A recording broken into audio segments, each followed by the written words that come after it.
Yes Pulivendula ZPTC స్థానాన్ని కోల్పోయిన తర్వాత డిపాజిట్ కూడా లేకుండా ఓడిపోయిన తర్వాత వైసీపీ ఎంపీ అవినాష్ రెడ్డి స్పందించారు. వైసీపీ కార్యకర్తలు ఎవరు కూడా అధైర్యపడకండి అని ఒక ప్రకటన కూడా ఇచ్చారు. టీడీపీకి గుణపాఠం చెప్పే రోజులు వస్తాయి అని కడప ఎంపీ అవినాష్ రెడ్డి స్టేట్మెంట్ ఇచ్చారు. ఎందుకంటే ఎన్నికల్లో గెలుపు కోసం అవినాష్ రెడ్డి చాలా తీవ్రంగానే శ్రమించారు, కష్టపడ్డారు, అరెస్టు కూడా అయ్యారు. ఆయన అక్కడి నుంచి అరెస్ట్ చేసి కడపకి తరలించారు. ఒకసారి అవినాష్ రెడ్డి ఏం మాట్లాడారు చూద్దాం.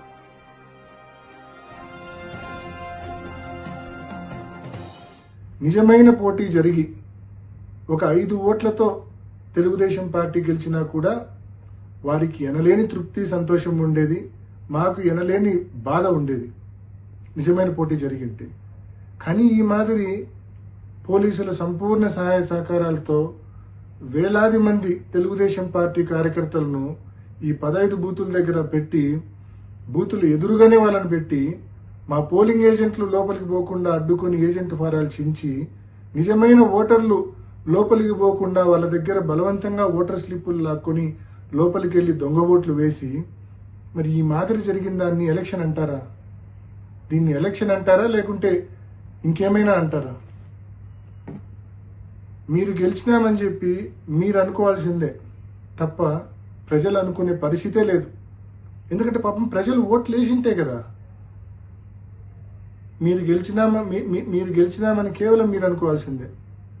మీ దొంగ ఓటర్లు కూడా కనీసం మీరు గెలిచినారనుకోరు, ఎందుకంటే వాళ్ళతోనే మీరు దొంగ ఓట్లు వేయించారు కాబట్టి. పులివెందుల మండల ఓటర్లు అసలే అనుకోరు, ఎందుకంటే వాళ్ళతో ఓటే వేయించలేదు కాబట్టి ప్రతిపక్ష పార్టీకి సంబంధించిన పోలింగ్ ఏజెంట్లను లోనికి రానివ్వకుండా, అదేవిధంగా నిజమైన ఓటర్లను లోనికి రానివ్వకుండా చేసుకున్న దాన్ని పోలింగ్ అంటారా, ఓటింగ్ అంటారా, దీన్ని ఎలక్షన్ అంటారా? సో దీన్ని ఎలక్షన్ అంటారా లేదా అనే విషయాన్ని నేను మీ విజ్ఞతకే వదిలేస్తా అన్నా. నిజంగా ఇది అనైతికమైన ఎలక్షను. నిజంగా ఇది ఒక ఫార్స్, అబ్సల్యూట్ ఫార్స్ ఇది ఈ ఎలక్షన్ అనేది. సో నేను వైసీపీ కార్యకర్తలందరినీ నేను మనవి చేస్తా ఉన్నా, ఎవ్వరూ నిరుత్సాహపడాల్సిన అవసరం లేదు, ఎవ్వరూ బాధపడాల్సిన అవసరం లేదు. వీరికి గుణపాఠం చెప్పే టైం మనకు కూడా వస్తుంది. కానీ ఆ రోజు మనం ఈ మాదిరి దొంగ ఓట్లతో కాదు, మనం ఎప్పుడూ చేసే మాదిరి నిజమైన ఓటింగ్తోనే నిజమైన ఓటర్తో ఓటు వేయించి వీళ్ళకు గుణపాఠం చెప్దాము. తప్పకుండా ఆ రోజులు దగ్గరలోనే ఉన్నాయి. ఎవ్వరు నిరుత్సాహపడద్దండి, ఎవ్వరు బాధపడద్దండి.